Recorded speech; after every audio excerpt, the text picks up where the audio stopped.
Pemirsa, Komisi Pemberantasan Korupsi telah menginventarisir 180 nama yang sempat disebut dalam sidang tindak pidana korupsi dalam kurun waktu 2010 hingga 2016. KPK akan segera menelusuri keterlibatan nama-nama tokoh tersebut. Lembaga anti korupsi itu juga sudah mengevaluasi apakah nama-nama yang sempat disebut di Pengadilan Tipikor itu akan diproses sendiri oleh KPK atau akan dilimpahkan ke penegak hukum lainnya. Lalu siapa saja yang menjadi target KPK dari 180 nama yang diduga terkait dengan kasus korupsi itu? Apakah KPK akan berani memanggil dan memproses jika ada nama besar yang kebetulan menjadi bagian dari penguasa? Bersama saya Kevin Egan, inilah Prime Time Talk yang bertajuk KPK Incar 180 Nama. Akan membahasnya bersama dengan para narasumber. Telah hadir di studio kami, Koordinator Divisi Monitoring Hukum dan Peradilan ICW, Emerson Junto. Bung Emerson, selamat sore. Sore, Mas. Dan dari gedung KPK telah bergabung juga bersama kami juru bicara KPK, Febri Diansyah. Bung Febri, selamat sore. Selamat sore, Mas. Selamat sore, Mas Eson. Nama-nama besar ini diantaranya 180 nama yang akan disebut kembali oleh KPK. Bung Febri.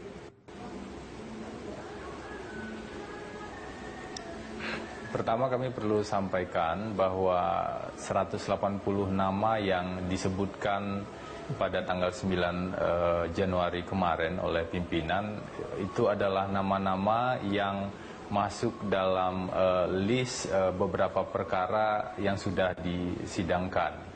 Memang dalam persidangan kasus-kasus tersebut kita menggunakan pasal 55, pasal di sana ada pihak yang ikut serta atau ikut melakukan juga, dan kita akan sudah lakukan listing terhadap nama-nama tersebut. Tentu masih perlu kita pelajari lebih lanjut mana saja yang porsinya memang bisa ditingkatkan pada tahap penyidikan dan mana saja yang lebih berposisi sebagai saksi dalam kasus-kasus tersebut.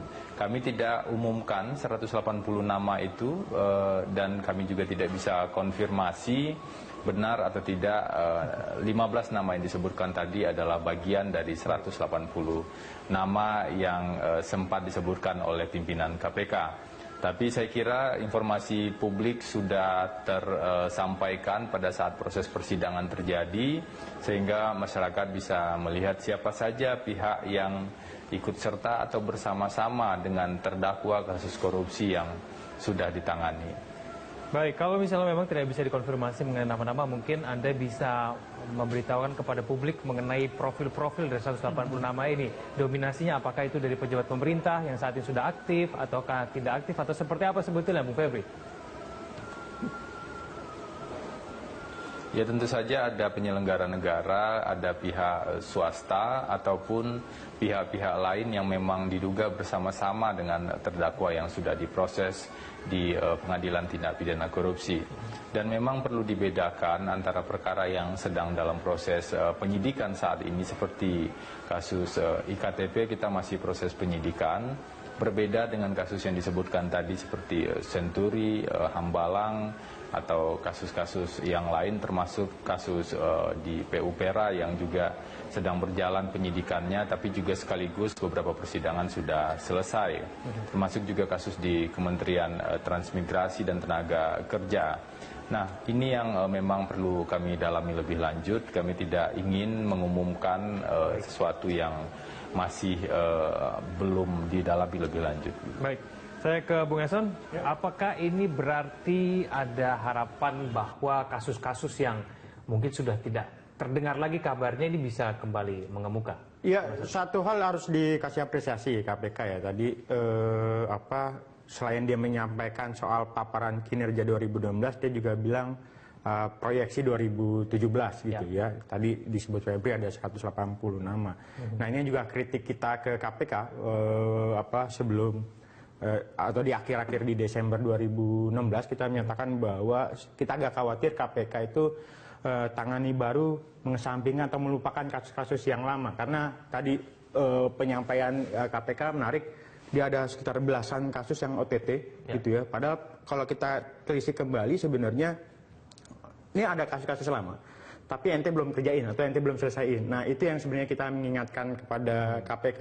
Nah, syukur tadi Febri sudah sampaikan ada sekitar mungkin 180 nama yang dibidik atau yang mungkin disebut-sebut gitu ya dalam proses persidangan atau putusan hakim yang menyatakan bahwa dia terlibat bersama-sama. Dan memang di catatan ICW misalnya di 2016 lalu paling tidak dari pantauan kita 13 tahun KPK 13 kasus yang kita nganggap itu belum tuntas gitu ya.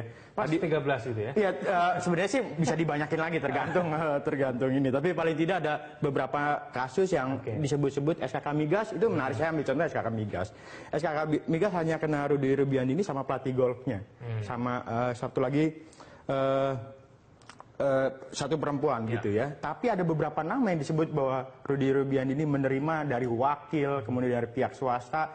Itu sampai saat ini belum ditetapkan sebagai tersangka oleh KPK. Di kasus yang agak lama lagi kehutanan, Anggoro Wijoyo dan kawan, SKRT gitu ya, Radiokom itu di kementerian, itu juga ada beberapa nama yang menyebut mantan menteri. Bahwa Anggoro terbukti melakukan penyuapan terhadap mantan menteri atau memberikan sesuatu terhadap menteri, tapi juga belum diproses oleh KPK. Di kasus Akil Mukhtar itu juga muncul. Di kasus Akil Mukhtar kan gini, di putusan pengadilan bahwa disebut Akil Mukhtar terbukti memfasilitasi 15 kasus pilkada yang baru diproses oleh KPK paling tidak ada baru 6 dari 15 kasus pilkada itu. Nah, ini sebenarnya nggak boleh dibiarkan. Jadi jangan sampai ya tadi tren yang dilakukan oleh institusi selain KPK, sebut saja mungkin kejaksaan ya, saya bisa katakan itu, ya jadi tangani baru lupakan yang lama. Gitu. Ini kita nggak berharap KPK melupakan kasus-kasus yang lama yang dan mungkin sejumlah nama-nama yang sudah dihukum tersebut tidak mungkin melakukan kasus korupsinya sendiri kan, gitu ya? Betul. Yang saya ambil contoh lagi kasus yang hanya terdakwanya tunggal atau pelaku tunggal gitu. Itu misalnya kasus hibah kereta api. Itu hanya kena Pak hanya Sumino, mantan Dirjen Perkeretaapian. Di kasus yang lain misalnya PLTU Tarahan hanya Emir Muiz. Padahal beberapa ya tadi korupsi seringkali tidak tunggal. Baik. Tapi kita akan bahas kemudian apakah KPK memiliki alat bukti yang cukup untuk mengusut nama-nama ini. Kita akan bahas itu di segmen selanjutnya. Pemirsa, Prime Talk akan segera kembali.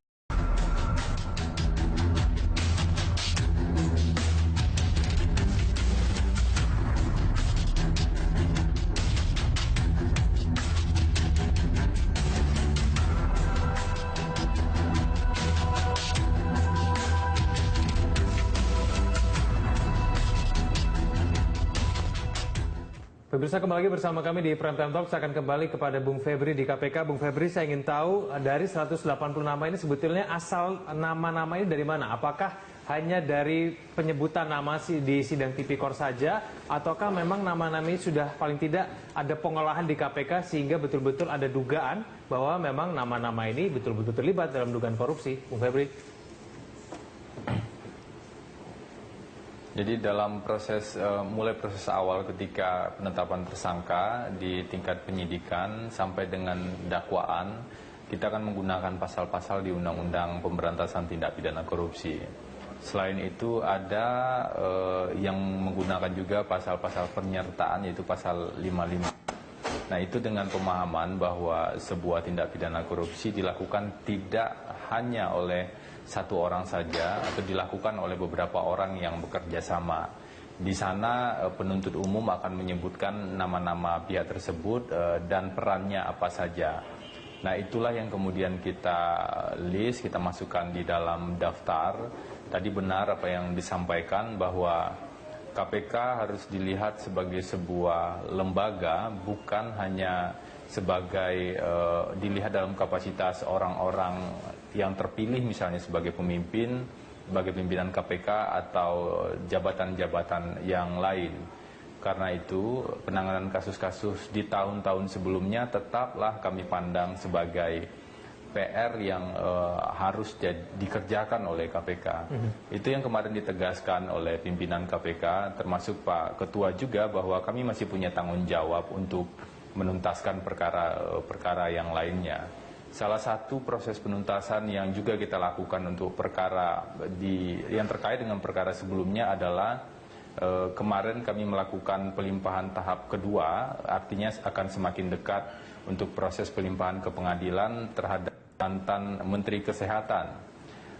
Kasus ini berawal dari dulu kasus yang ditangani oleh kepolisian, kemudian dilakukan pengambil alihan sekitar tahun 2014 dan 2015.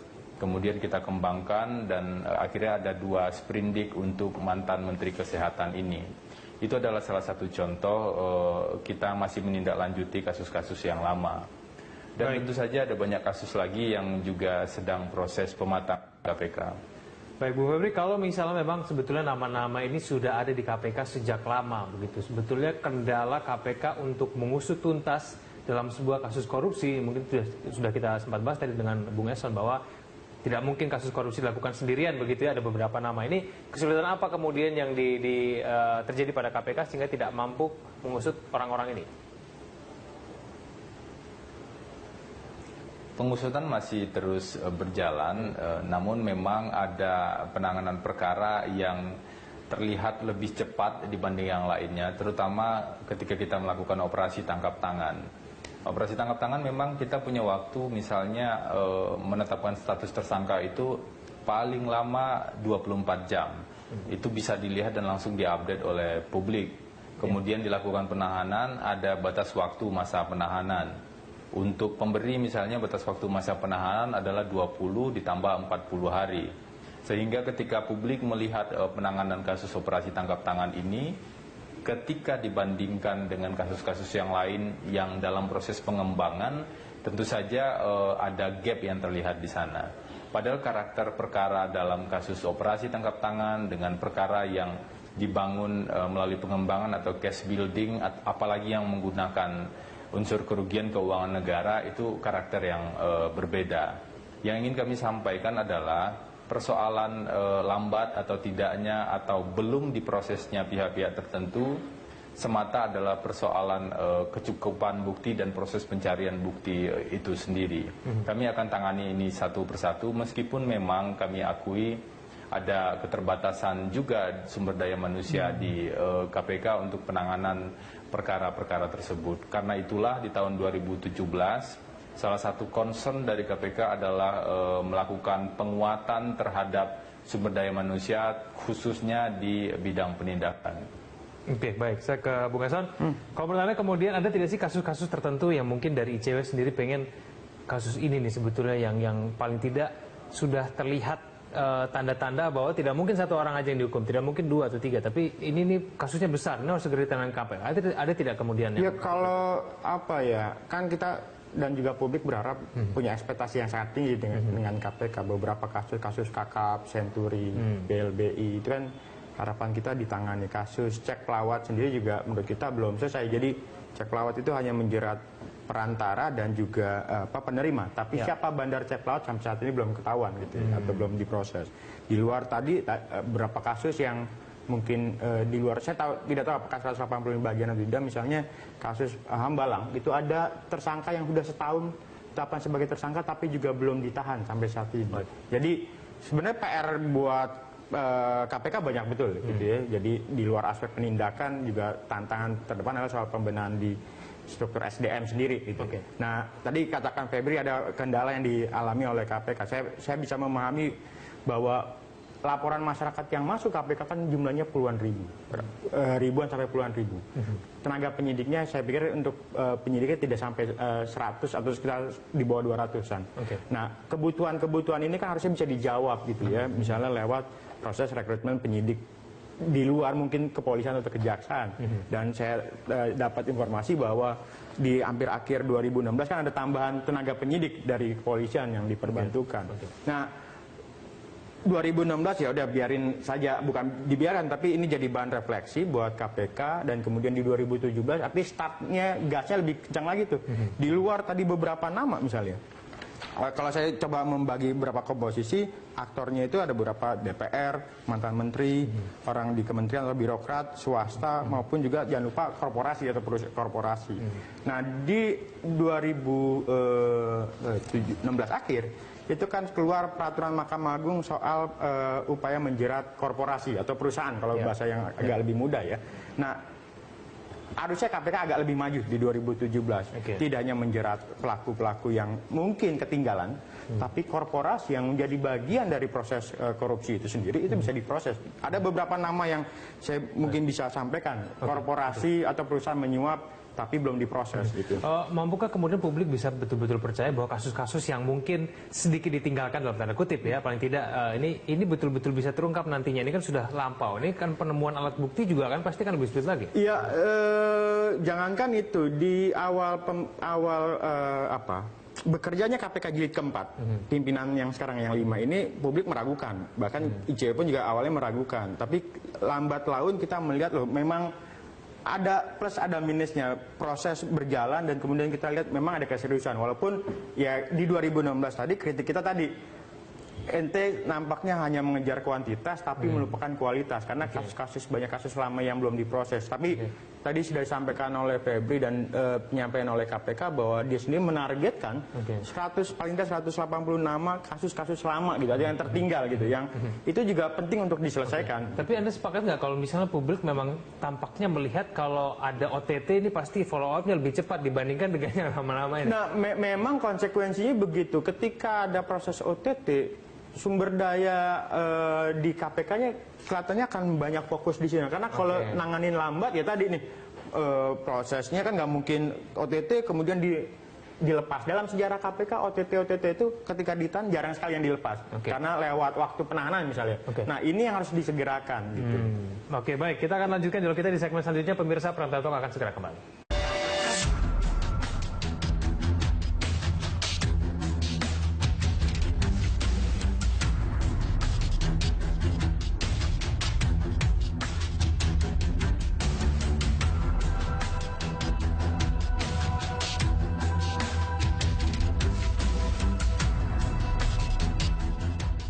Ya, kembali di Prime Talk, pemirsa, saya kembali ke Bung Febri di KPK. Bung Febri, lalu kalau misalnya memang KPK memiliki keterbatasan tenaga begitu untuk mengusut 180 nama ini, strategi ke depan oleh KPK ini akan dilakukan seperti apa? Mengingat publik sudah menunggu-nunggu dan bahkan mungkin menagih utang KPK ini. Ya, memang tentu saja harapan cukup banyak. Kami sadar sekali soal itu. Dan kami akan terus bekerja secara maksimal. Perlu kami informasikan bahwa saat ini ada sekitar 96 orang penyidik dan 80 penuntut umum. Jadi untuk penanganan perkara-perkara, terutama penanganan perkara operasi tangkap tangan memang dibutuhkan kerja yang cepat. Tapi kita akan terus tingkatkan efisiensi dan efektivitas dalam penanganan perkara. Nah, terkait dengan aktor-aktor terutama juga distribusi ke kepolisian dan kejaksaan, tentu kita akan melihat lebih jauh dari aspek yang lebih strategis. Misalnya jika memang pihak-pihak yang sudah patut ditingkatkan pada tingkat penyidikan misalnya itu adalah penyelenggara negara dan merupakan domain dari KPK, tentu saja KPK akan menangani hal tersebut. Meskipun memang dibutuhkan pemeriksaan-pemeriksaan yang lebih lanjut, dan selain itu ketika kita menggunakan pasal 2 atau pasal 3, salah satu hal yang membuat kita butuh waktu lebih adalah soal perhitungan kerugian keuangan negara. Tapi seharusnya ini sudah selesai kalau perkara tersebut sudah masuk ke persidangan dan sudah pernah dihitung baik oleh BPK ataupun oleh BPKP. Kami terus akan tangani perkara-perkara yang ada ini tentu saja. Di tahun 2017 kita berharap kita bisa lebih efektif. Baik, Bu Heri, apakah ada hal yang lebih mendetail mengenai pelimpahan kasus ini kepada penegak hukum lainnya? Mungkin dari segi jumlah, berapa kasus yang mungkin diserahkan kepada Kejaksaan Agung? Apakah ada juga yang diserahkan kepada Polri? Lalu kemudian apakah nantinya KPK akan tetap melakukan supervisi atau seperti apa nanti teknisnya, Bu Febri? Ya, KPK punya tugas koordinasi dan supervisi di pasal 6 Undang-Undang 30 tahun 2002. Nah, tentu saja kalau ada pelimpahan kita akan supervisi dan kawal proses penanganan tersebut, apakah itu di kepolisian ataupun di kejaksaan. pasti tidak akan kita lepaskan seperti itu saja. Koordinasi dengan penegak hukum lain seperti kepolisian dan kejaksaan sejauh ini cukup bagus kita lakukan terkait dengan pelimpahan-pelimpahan ataupun jika ada hambatan di kepolisian dan kejaksaan dalam penanganan perkara. Saya ingin juga sampaikan terkait dengan operasi tangkap tangan dan jumlah. Memang kita perlu sepakati dulu terkait dengan indikator besar atau kecilnya sebuah perkara. Salah satu contoh ketika perkara yang ditangani adalah perkara di daerah. Dari perspektif Jakarta kita akan melihat mungkin saja perkara itu kecil kalau dilihat dari sudut pandang Jakarta. Tapi dilihat dari perspektif korban di daerah, apalagi daerah-daerah yang telah sekian lama didera oleh korupsi oleh kepala daerahnya, apalagi di daerah-daerah dengan dinasti politik yang sangat mencengkram, maka proses hukum yang dilakukan terhadap kepala daerah tersebut tentu efeknya bisa dirasakan langsung oleh masyarakat. Nah, KPK memang berada pada dua sisi cara pandang tersebut. Di satu sisi ada harapan kita mau berpusat misalnya di Jakarta, tapi banyak sekali harapan KPK untuk hadir di daerah. Karena itu dalam operasi tangkap tangan dari 17 operasi tangkap tangan yang dilakukan, ada 5 kepala daerah yang kita tangani dan sebagian diyakini itu terkait dengan fenomena dinasti politik di daerah tersebut misalnya. Oke, baik. Saya ke Bung Eson. Bung Eson, 96 penyidik, 80 penuntut umum. Menurut ICW ini bisa dipahami kenapa kemudian akhirnya KPK mungkin saja nanti akan melimpahkan kasus ini kepada penegak hukum lainnya. Iya, saya bisa, ini sebenarnya persoalan klasik KPK dari dulu ya. Jadi beberapa kasus tidak tuntas atau misalnya terhambat gitu, tidak terselesaikan karena salah satu faktornya ada keterbatasan penyidik. Lagi-lagi tadi jumlahnya itu, jumlah laporan yang masuk itu deras betul. Ya. Harapan publik KPK lebih tinggi daripada dua institusi penegak hukum yang lain, kejaksaan dan kepolisian, tapi lagi-lagi mereka punya keterbatasan. Nah, beberapa orang suka bilang begini, KPK tuh lebih senang OTT daripada bicara soal pengembangan kasus. Jadi pengembangan kasus maksudnya ada kasus baru, harus telah lagi, investigasi lagi, lama gitu. Tapi kalau OTT, ketika dapat barangnya atau dapat orangnya, prosesnya begitu cepat. Nah, ini sebenarnya tantangan yang harus dihadapi oleh KPK. Jadi memang tidak bisa menunggu atau berpasrah begitu saja. Dorongan-dorongan dulu waktu itu adalah soal penambahan jumlah penyidik gitu ya, atau misalnya terobosan melakukan rekrutmen penyidik sendiri di luar polisi jaksa, itu jadi satu kebutuhan. Walaupun kayak diam-diam gitu KPK sebenarnya sudah rekrut penyidik sendiri dari tanda kutip di luar polisi dan jaksa. Tapi kebutuhannya nggak imbang. 96 menangani ratusan kasus, kok kayak satu kasus ditangani oleh satu orang menangani berapa kasus. Oke, gitu. tapi kemudian lebih baik KPK terus menambah jumlah penyidik. Apakah memang urgensi untuk melimpahkan kasus ini 180 nama ini sudah sedemikian tinggi supaya harus cepat-cepat dilimpahkan supaya diusut? Ya, satu hal nggak boleh dilupakan kasus yang lama. Kemudian jangan biarkan koruptor itu melenggang keluar tanpa misalnya dia punya beban yang harusnya dipertanggungjawabkan. Nah, saya sendiri punya kepercayaan bahwa lagi-lagi KPK punya ketentuan tidak semua kasus ditangani oleh KPK. Jadi dan KPK sebaiknya pilih-pilih nih bicara soal aktor. Kalau aktornya aktor tanda kutip kakap dalam artian mungkin mantan menteri, politisi di DPR RI dan sebagainya, kasus itu harus tangani KPK. Tapi kasus-kasus yang ikutan yang bersama-sama tadi yang disebut tadi bersama-sama itu sebaiknya dilihat lagi. Kalau kasusnya adalah aktor kecil di tingkat lokal, tidak ada salahnya untuk dilimpahkan. Sayang betul tenaga KPK untuk menangani kasus-kasus kecil. Gitu. Baik, saya akan menerima telepon. Ada Pak Iskandar dari Maluku. Pak Iskandar, selamat malam. Selamat malam. Ya, mungkin Pak Iskandar punya tanggapan terkait dengan tema kita hari ini, Pak. Ya, tanggapan saya bahwa memang KPK kelihatan memang walaupun dengan alasan 96 penyidik itu kelihatan tebang pilih. Karena kelihatannya begini, ketika kita melakukan laporan dan melakukan supervisi, itu tidak ada tindak lanjut. Supervisi dari tahun 2006 sampai dengan 2012. Kami mengambil keputusan untuk tidak lagi kembali ke KPK karena sudah tidak percaya, karena KPK tidak mau ke daerah. Itu yang kami alami di daerah, terutama di Maluku Utara. Ada kasus yang anehnya itu sudah SP3 sampai 2 kali. Ini kan aneh. Kenapa KPK sampai diam begitu? itu menjadi catatan kami bahwa kami sebagai lembaga di daerah, lembaga yang ngotot, itu sampai tidak mau lagi putus asa. Ngapain kami harus ke Jakarta, buang-buang energi, buang-buang stamina kita berteriak. Masyarakat kita sudah muat dengan ketidakpercayaan. Karena kita melihat bahwa KPK ada pilih. Pak Febri juga tahu mungkin Pak ini kita juga sampai sudah ke ICW bahwa semua untuk memberikan dukungan. Tapi tidak ada dari tahun 2005, 2006 sampai saat ini. Kasus SP3 2 kali. Untuk itu kami pikir bahwa KPK jangan melihat bahwa nilainya berapa. Tetapi ada itikat.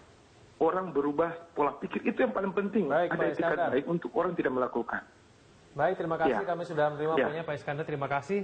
Menelpon langsung dari Maluku. Saya langsung kepada Bung Febri di KPK. Bung Febri, ada sejumlah kasus mungkin yang dipertanyakan oleh publik. Contohnya dari tadi ada Pak Iskandar dari Maluku. Mungkin Anda ingin memberikan tanggapan. Silakan. Ya, di tahun 2016 ini sebenarnya kita melakukan 99 penyidikan ya. Baik yang dari proses tahun sebelumnya ataupun yang baru saat ini. 99 ini termasuk 17 yang operasi tangkap tangan. Jadi tidak sepenuhnya benar kalau dikatakan KPK hanya melakukan operasi tangkap tangan. Jadi kita bisa bandingkan juga 99 penyidikan dengan 96 orang penyidik. Tapi kami tidak ingin gunakan itu sebagai excuse, kita akan bekerja terus. Terkait dengan korupsi di daerah, di tahun ini kita menangani sekitar 11 kepala daerah. Sebagian dari operasi tangkap tangan dari 5 orang dan sisanya dari pembangunan perkara sebenarnya. Jadi kita juga melakukan itu meskipun butuh waktu tentu saja. Nah, terkait dengan kasus-kasus di daerah lain yang sudah di SP3 atau ditangani oleh penegak hukum lain, tentu mekanismenya bukan mekanisme penanganan perkara seperti yang ditangani KPK secara mandiri. Ada proses koordinasi lain yang juga harus dilakukan. Jadi KPK sebenarnya justru lebih banyak hadir di daerah di tahun ini dengan tidak melupakan beberapa perkara-perkara yang besar, baik dalam case building ataupun operasi tangkap tangan. Tapi kami terima kasih pada kritik tersebut. Kita akan melihat kembali laporan-laporan yang ada, terutama tentu saja yang memang memiliki bukti-bukti dan informasi-informasi awal yang cukup, tentu akan kita tindak lanjuti. Karena tim di KPK itu terbagi mulai dari tim di pengaduan masyarakat, di penyelidikan, di penyidikan, sampai dengan di tingkat penuntutan. Saya kira itu. Baik, kita akan lanjutkan dulu kita di segmen selanjutnya. Pemirsa, Pram Talk akan segera kembali.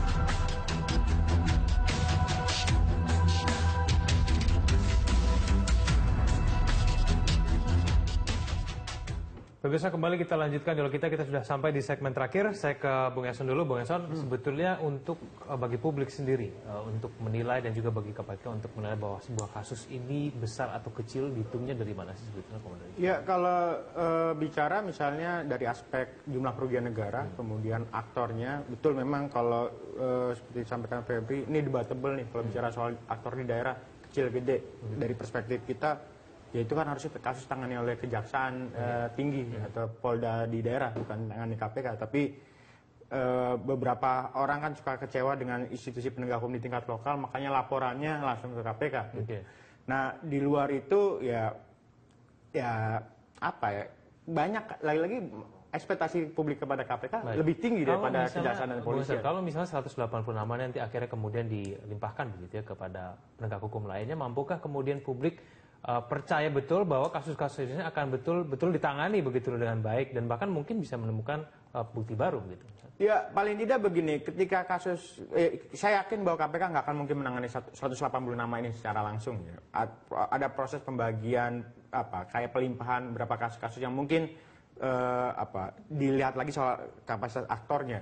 Nah, cuma pesan saya kepada KPK bahwa ketika ada proses pelimpahan itu nggak bisa dibiarkan begitu saja. Takutnya nanti tiba-tiba di SP3 atau kasusnya dibuat main, dilemahkan dakwaannya di proses penuntutan misalnya gitu. Nah, konteks koordinasi supervisi ini harus ditingkatkan. Limpahkan boleh, tapi jangan ditinggalkan. Tapi harus ada mekanisme supervisi. Kalau dia nggak serius, atau main-main, atau ada korupsi dalam penanganan perkara korupsi, KPK bisa ambil alih itu. Dan itu terjadi di beberapa kasus ya. Oke, baik. Saya ke Bung Febri. Bung Febri, kalau misalnya tadi memang sudah Anda jamin begitu, pasti KPK akan melakukan supervisi. Mampukah kemudian KPK akan mengambil kembali kasus tersebut kalau misalnya KPK menilai bahwa kasusnya tidak ditangani dengan baik, Bung Febri? Pertama yang harus dilakukan oleh KPK di tahun ini tentu saja memilah dengan lebih detail dan spesifik 180 nama tersebut dari beberapa kasus, mana yang bukti-buktinya cukup kuat, level aktornya seperti apa, baru kemudian kita bisa klaster lagi apakah ini ditangani oleh KPK atau dilimpahkan ke penegak hukum lain, tentu saja dengan mekanisme koordinasi dan supervisi. Dan KPK punya kewenangan itu. Sejauh ini kami juga terus berkoordinasi dengan kepolisian dan kejaksaan. Dan dalam pelimpahan tersebut tentu saja tidak mungkin akan ditinggalkan.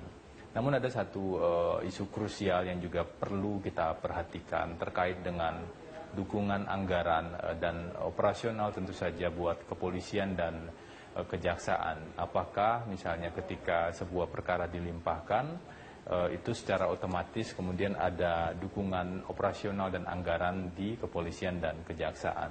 Itu juga menjadi isu krusial yang kami perhatikan tentu saja. Oke, baik. Sebelum kita menutup dialog, saya ke Bung Yason dulu. Mungkin harapan Anda terkait dengan pengusutan dari 180 nama ini akan seperti apa, supaya betul-betul publik yakin bahwa ini betul-betul akan diusut, dan kemudian alat bukti baru akan ditemukan meskipun sudah lampau begitu lama.